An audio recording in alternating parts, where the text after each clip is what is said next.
Our next speaker is a man that has been in this movement since I was just a twinkle in my mother's eye. And he has laid a foundation that we have been building off for many, many, many years. I consider him a dear friend. He's one of the stars of America, Freedom to Fascism. He's a good friend with Aaron Russo. He's a writer, documentary film producer with many successful titles to his credit.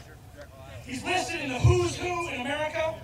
He is well known because of his talent for researching difficult topics, presenting them in clear terms that all can understand. He's also the author of the world famous book, The Creature from Jekyll Island.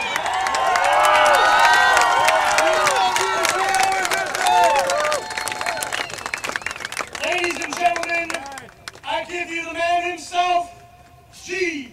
Edward Griffin!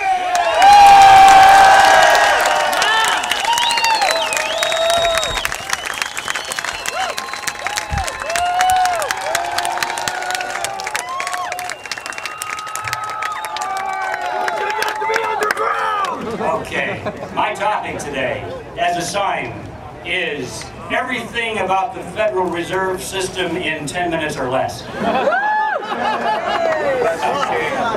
Now that's a tough assignment. But now I look at you guys standing out there in the sun, I think I better make it about 7 minutes. Take your time. You're thinking, how do you condense something like the Federal Reserve into 10 minutes or less? Well, this is the age of the soundbite, isn't it? Everybody wants their information condensed, shorter, shorter, shorter. So I started to work on it. I kept whittling here and condensing there and compressing there, and finally I got the whole topic down to 14 words. Yeah. Ready? Yeah. Okay, here it is.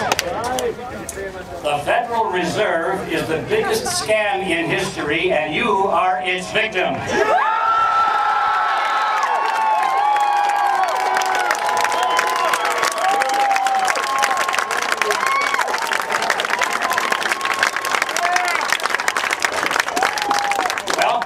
I'm done. But you know, in case somebody just wandered here freshly loose from the Matrix, or if they came here out of the Twilight Zone into the reality zone, maybe they might have some questions about that. So I thought they probably would have 3 questions that I'm going to answer. The first is, what is the Federal Reserve System? The second is, what do I mean when I say it's a scam? And the third is, exactly how are you its victim? So that's what I'm going to talk about very briefly here. Okay, the Federal Reserve System, what is it? Easy answer. It's not a government agency, it's a cartel. It's no different than a sugar cartel or an oil cartel or a banana cartel. This happens to be a banking cartel, which means that it's made up of the big, giant banking corporations, and they've joined together for the sole purpose of promoting their own industry. And they've done so trying to set in rules and regulations for all the cartel members to follow so they won't compete with each other, so they can plunder the marketplace. That's what cartels always do. But now they had a particular problem, which is similar to all cartels have a similar problem, and that is, how do you enforce the cartel agreement? How do you make sure that the members don't break away and break the agreement and start being competitive, for example? Oh, no. Well, that's pretty hard to do unless you have the government on your side. And so all cartels, I don't care which ones they are, seek to bring government into their organization as a partner. And that's exactly what the banking cartel did. They brought the government in as a partner. What they literally did is they convinced members of Congress and the Senate to take their cartel agreement and pass it into law. That's all the Federal Reserve Act is a cartel agreement passed into law so that nobody can escape from it. If you try and violate the cartel agreement, you go to jail. That's what the Federal Reserve System is. And so what do they do with this unusual power? Well, they've been given the monopoly power to create money. Your money, the nation's money, is created by private banks. Not the government, not by you. You don't take gold into the mint and say, here's my gold, give me a gold coin. That's how money used to be created. No, you go to the banks or anywhere you want to go and you get paper money that's created by the banks. By the banks, not by the government. It says United States of America on it, but it's not created by America. It's created by the banks, by the cartel. So what would you do if you had the power, the monopoly power to create the nation's money? Wow, what a thought, huh? You know what you would do? You would create lots of it. And lots more of it, and as much of it as you can, and you would benefit from that, and that's what the Federal Reserve System does. They have no limit as to how much money they can create. They create it literally out of nothing. Now that leads to the second question, what is the scam? Well, the scam, according to the dictionary, is any kind of a trick or plot or scheme which uses deception generally as a means to extract money out of the victim in such a way that the victim doesn't know about it or actually is happy to participate in it. In other words, selling a couple of shares in the Brooklyn Bridge, for example, would be a scam. People say, oh boy, that's a good investment, here's my money. And they're tricked out of it. Well, that's basically what happens because, you see, when the federal government comes to you and it says, we're going to change the interest rate. Well, I shouldn't say the federal government. When Chairman Bernanke or somebody from the Federal Reserve comes, and he testifies before Congress and he says, you know, we're going to raise the interest rates today, or we're going to lower the interest rates today. And why does he say he's doing that? Well, it's for you folks. Yeah, right. It's for you folks. We're going to cool down the economy, or we're going to stimulate employment, or we're going to do something that's good for the economy, something good for the American people, something good for you folks. Yeah, right. He would never speak the truth, which is we're going to do it because it's in the best interest of the banks.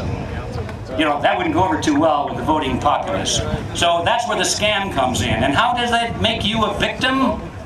Well, a couple of your speakers this morning have already mentioned it. It's called inflation. Prices are not going up, folks. It's the value of the dollar going down. Interesting fact, if you had 25 cents back when I was a boy, 25 cents or 3 dimes in your pocket, which were backed 90% by silver, you could buy a gallon of gasoline with it. It cost $1/4 a gallon. I remember that. Today, if you've got 3 dimes or $1/4 backed with 90% silver in them, you melt down the silver, you sell the silver and get Federal Reserve notes, you can still buy 1 gallon of gasoline with it.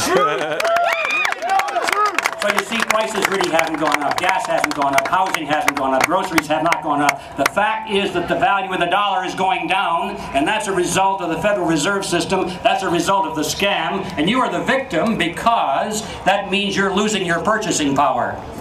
Every dollar that you earn, every dollar that you invest, every dollar that you put in some kind of a monetary or dollar-denominated investment, whether it be a savings account or an insurance policy or retirement fund, anything that's based on dollars, every day that passes, a little bit of that value is chiseled away. Chiseled away. It's like going into the casino.